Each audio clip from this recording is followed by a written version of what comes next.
Ag PhD full episodes and more are now available on Acres TV, the newest ag platform connecting you to fields of information. Look for us on watchacrestv.com.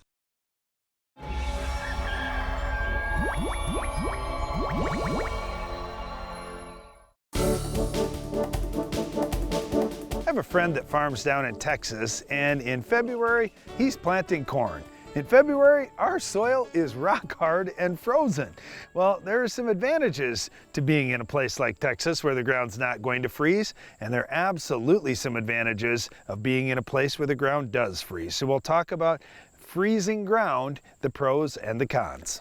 All right, the biggest advantage that I see is when the temperature gets really cold, it kills insects, it kills diseases, and it's possible it could even kill a few weeds, at least the weeds that have already germinated. Certainly the weed seed, that's probably gonna make it, but at least we can kill all the weeds that are up right now. That's awesome. I love cold temperatures for all those reasons on the farm. The other thing, in areas where the ground freezes, farmers feel pretty comfortable with really late in the fall putting on some of the nutrients that they need for next crop, because they know, hey, the next 5 months, maybe even 6 months, the ground's going to be frozen hard. Those nutrients aren't going anywhere, and when the ground thaws out, they'll be right where our crop needs them. Now, some people talk about the freeze-thaw effect and its impact on compaction and reducing compaction. Well, in our experience, it'll reduce compaction a little bit, but it's really no big deal. So I like it, don't get me wrong, but it's not going to solve all of a farmer's compaction problems.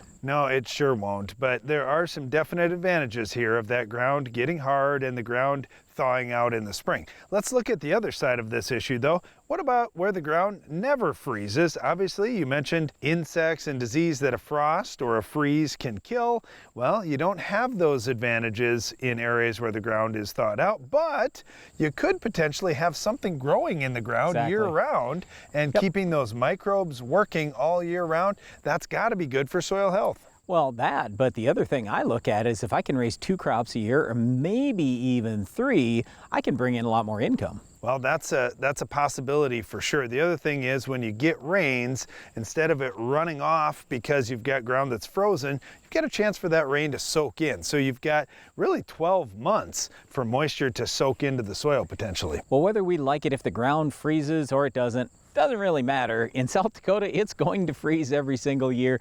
And we always try to stay optimistic about things and just look at all the advantages our farm has, even though as human beings, I don't like walking out when it's 10 below zero. Well, one thing, Brian, when it's 10 below zero, you won't have to fight our weed of the week.